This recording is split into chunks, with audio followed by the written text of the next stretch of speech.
प्रिय प्रेमी सज्जनों, प्रिय प्रेमी राम भक्तों, प्रस्तुत प्रसंग श्री गोस्वामी तुलसीदास जी द्वारा रचित श्री रामचरितमानस के बालकांड से है।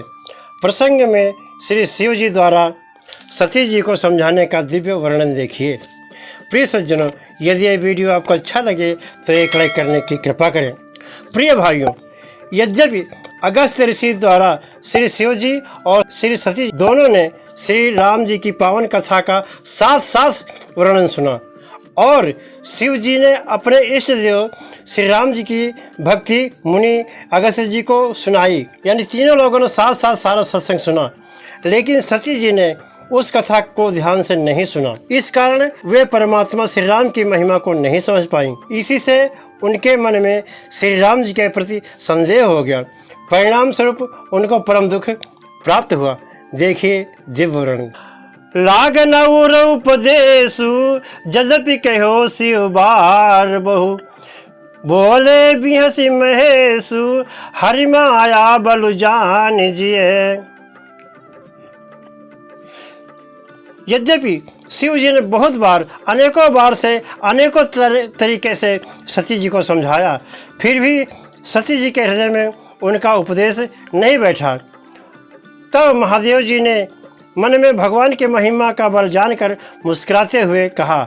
शंकर जी बोले, जो तुम्हारे मन अति संदेह हो तो कि न जाए परीक्षा ले हो, तब लगी बैठी हो बैठे छाए, जब लगी तुम आई हो मोहि पाए।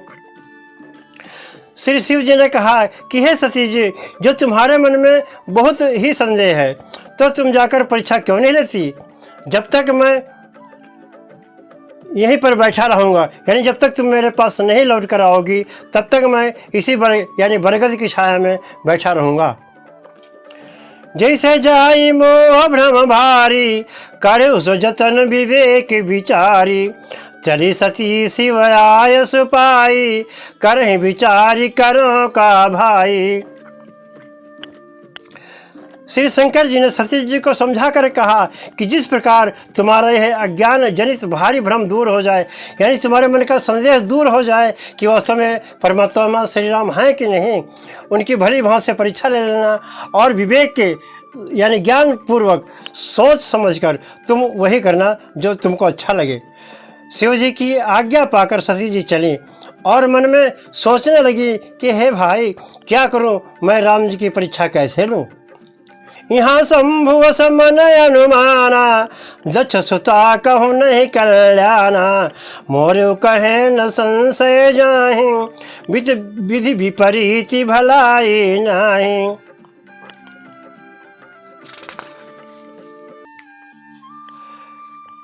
जैसे सती जी चली, इधर शिव जी ने मन में ऐसा अनुमान किया, यानी सोचा कि अब दक्ष सुता यानी सती जी का अब कल्याण नहीं होने वाला।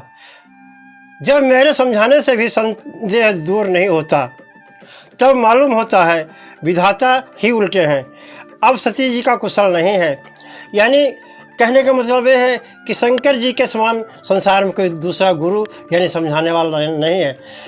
जिसकी समझ में शंकर जी के द्वारा समझाने पर भी बात समझ में ना आए तो समझो उसका बुद्धि उल्टी हो गई है, यानी उसके विधाता यानी ब्रह्मा जी ने उसके भाग्य में कुछ उल्टा ही लिख दिया है।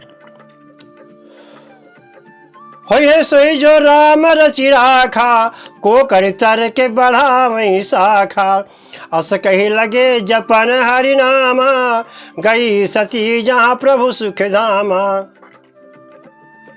शंकर जी ने अपने मन में सोचा कि जो कुछ राम ने रच के रखा होगा वही होगा, तर्क वितर्क करने से कोई फ़ायदा नहीं है, इस प्रकार शाखा का विस्तार बढ़ाने से कोई फ़ायदा नहीं है। ऐसा कहकर शिव जी ने भगवान हरि का नाम यानी परमात्मा का नाम शंकर जी जपने लगे और सती जी वहाँ गई जहाँ सुख के धाम यानी श्री राम प्रभु श्री रामचंद्र जी मौजूद थे।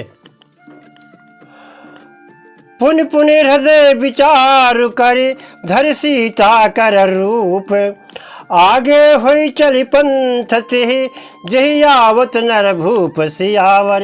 रामचंद्र पद जय शरणम। जय जय सिया राम शंकर हरि ओम। श्री राम जय जय राम। श्री राम जय जय राम। श्री राम जय जय राम। सती जी ने बार बार अपने मन में विचार किया, सोचा कि किस प्रकार मैं श्री राम की परीक्षा लूँ।